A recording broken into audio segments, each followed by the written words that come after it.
when he was the Home Minister of Gujarat, he had been arrested, sir.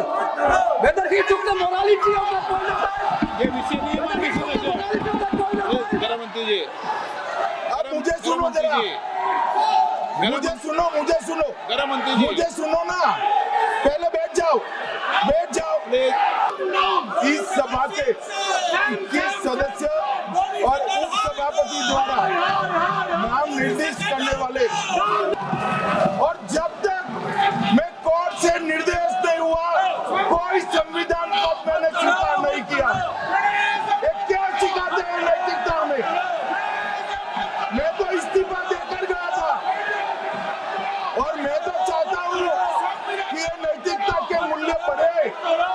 हम ऐसे निर्लज्ज नहीं हो सकते कि हम पर आरोप लगे और हम संवैधानिक पद पर रहें। Sir, I am telling that this bill is to target the opposition ruling government. This means the introduction of the bill itself is lacking bona fides. The bill is lacking bona fides.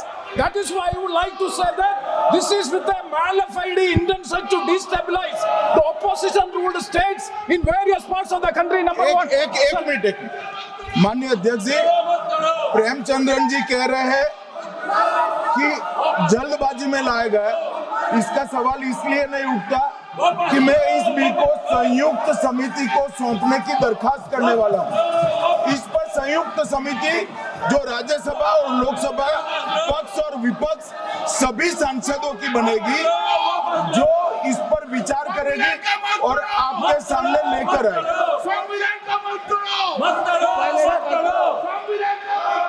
Sir, महोदय, मैं प्रस्ताव करता हूं कि भारत के संविधान का संशोधन करने वाले विधेयक को पुनर्स्थापित करने की अनुमति दी जाए। महोदय, मैं प्रस्ताव करता हूं कि जम्मू कश्मीर पुनर्गठन अधिनियम 2019 का संशोधन करने वाले विधेयक को पुनर्स्थापित करने की अनुमति दी जाए। महोदय, मैं प्रस्ताव करता हूं कि संघ राज्य क्षेत्र शासन अधिनियम 1963 का संशोधन करने वाले विधेयक को पुनर्स्थापित करने की मंजूरी दी जाए।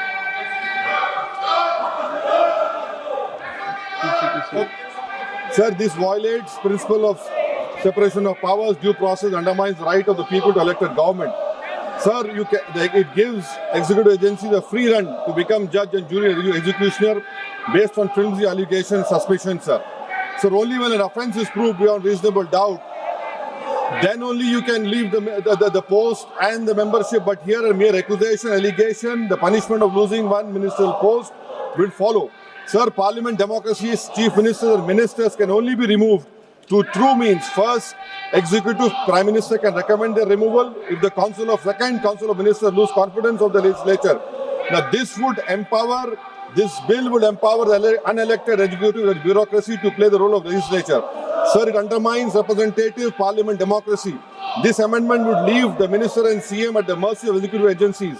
The severity of the amendment is not only in the fact that one loses their position if they are arrested, but even if they are detained. Detention and administrative action doesn't require an offence to be made. Sir, the chief minister will not be able to accountable people. I want to know from the Honourable Home Minister, as he read Article 74(1), which says that the Council of Ministers headed by the Prime Minister to aid and advise the President who shall, in exercise of his function, act in accordance with such advice. Now, this bill clearly violates 74(1). Sir, this is the 1933 Gestapo movement. When Gestapo was found in Germany, this government is hell-bent on creating a police state. This will be a death knell and leash an elected government, sir. Indian constitution is being amended to turn this country into a police state. BNS 152, the Home Minister promised in this house that sedition would not be used.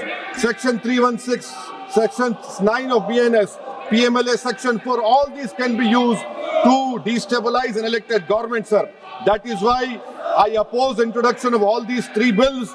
This is nothing but creating a Gestapo to ensure that our democracy does not survive. And may I tell the Honourable Home Minister, despite his promise on BNS 152, 152 has been used against a senior journalist, Siddharth Vardhan, Assam also. That is why I oppose this introduction of three bills, sir. Thank you. Tiwari.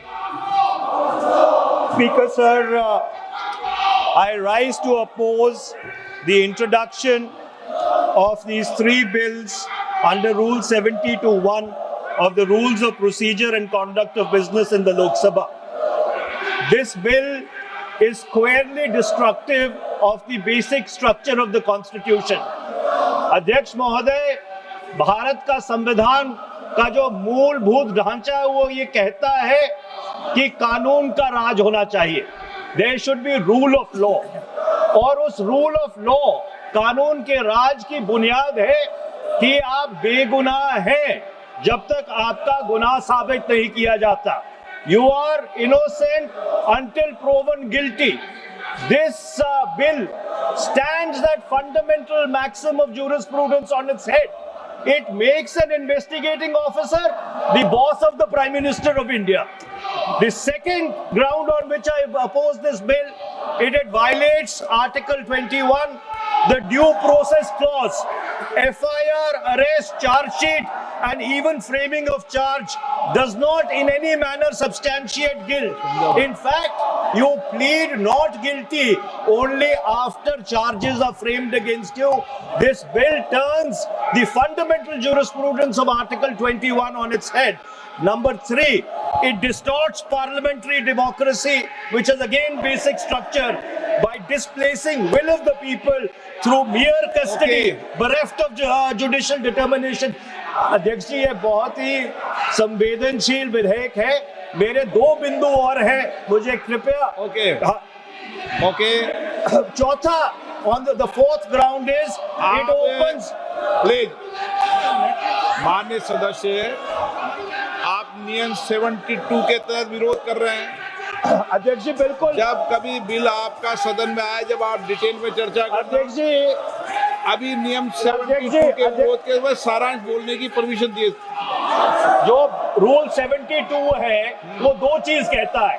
एक legislative competence, एक general opposition of the bill, जिसकी स्वीकृति आप दे सकते हैं. और क्योंकि ये इतना संवेदनशील विधेयक है, मैं आपसे ये विनती करता हूं इसके ऊपर पूरी चर्चा कराई जाए. मेरे सिर्फ 2 बिंदु और हैं. This bill, mister speaker sir, एक मिनट. हाँ, आपने कानून में बात की, तो कानून ये भी है कि 72 उसके बाद भी अलाउ करता हूं, लेकिन संक्षिप्त में. बिल्कुल संक्षिप्त में अध्यक्ष जी. आपको डिटेल में चर्चा. मेरे सिर्फ 2 बिंदु और हैं. This bill opens the door for political misuse by instrumentalities of the state whose arbitrary conduct has been repeatedly frowned upon by the Supreme Court. And finally, it throws all existing constitutional safeguards to the winds. Collective responsibility, judicial review, no confidence motion, and disqualification and conviction. And this makes this amendment excessive, unnecessary, and unconstitutional. इसलिए मैं इन तीनों विधेयकों का पुरजोर विरोध करता हूं और गृह मंत्री से मैं ये आग्रह करना चाहता हूं कि ये तीनों विधेयकों को वापस लिया जाए. Shri N.K. Premachandran. Speaker sir, I strongly oppose the bill, 130th Constitutional Amendment Bill, as well as the other 2 bills I strongly oppose on 4 grounds. So the first ground is the bills are to be introduced according to the rules and procedure of the House. The bill is not circulated among the members. Yesterday after 1 o'clock we have received the copy of the bill, and I would like to know from the Honourable Minister, what is the undue haste and urgency in bringing such a constitutional amendment bill? What is the emergent need of having such a bill? Sir,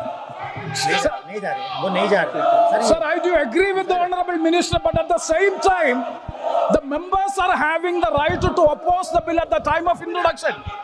This is the legitimate constitutional right of each and every member to oppose the bill at the time of introduction of the bill.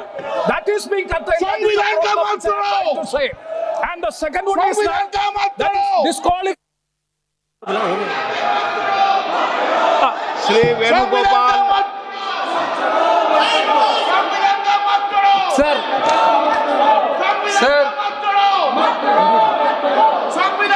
Sir, I rise to oppose the introduction of the Constitution Amendment Bill 25, the Government of Union Territory.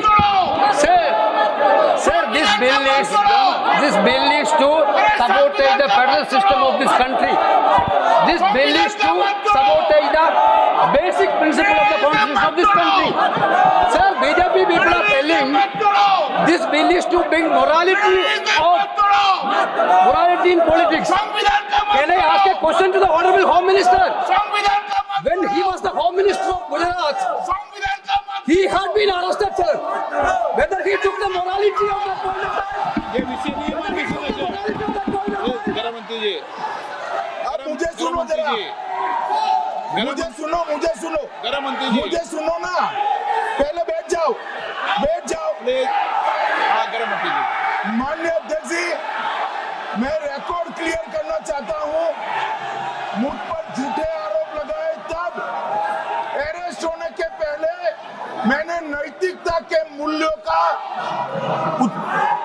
हवाला देकर इस्तीफा भी दिया और जब तक मैं court से निर्देश नहीं हुआ कोई संविधान को मैंने स्वीकार नहीं किया।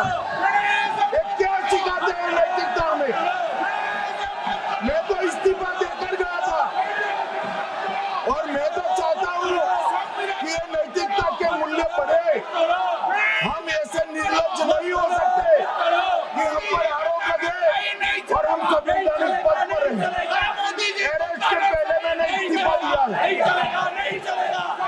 माननीय सदस्य, आप बिल पर बोलिए। आप 72 के नियम के तहत बोलिए। सर, दिस नेम है आपका डायरेक्शन है। 19 आप 72 नियम के तहत बोलिए। सर, लाइक नहीं है सर। नियम के तहत बोलो आप। सर, दिस आपका डायरेक्शन है 19A 19B। हाँ है। South around call भी है। हाँ। Very clearly telling at least 1 week notice is needed for introducing a bill. Sir, I am telling that this bill is to target the opposition ruling government. This bill is to threaten the people like Nitish Kumar and Chandrababu Naidu.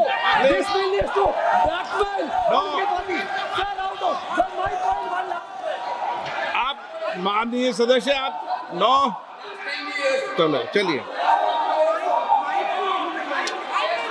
Dharmendra Pradhan जी बोलना चाहते हैं? प्रधान है यादव।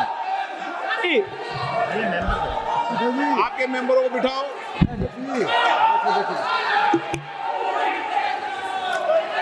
धन्यवाद अध्यक्ष जी।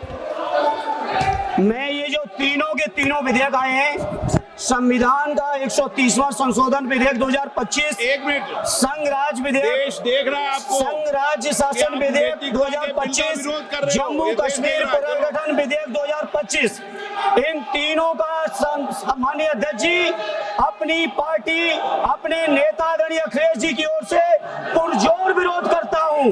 और विरोध इसलिए करता हूं माननीय गृह मंत्री जी, बहुत नैतिकता की बातें कर रहे हैं आपने भाषण दिए थे चक्की पी सिंह महाराष्ट्र में, जिनको लेके डिप्टी सीएम बना के घूम रहे हैं आप। इसलिए अध्यक्ष जी मैं इस मौके पर कहता हूं ये बिल संविधान विरोधी, मूल अधिकार विरोधी, न्याय विरोधी। माननीय अध्यक्ष जी, मैं प्रस्ताव करता हूं कि भारत के संविधान का संशोधन करने वाले विधेयक, संघ राज्य क्षेत्र शासन अधिनियम 1963 का संशोधन करने वाले विधेयक और 2019 का और संशोधन करने वाले विधेयक को माननीय अध्यक्ष जी द्वारा नाम निर्देशित किए जाने वाले इस सभा के 21 सदस्य और उप सभापति द्वारा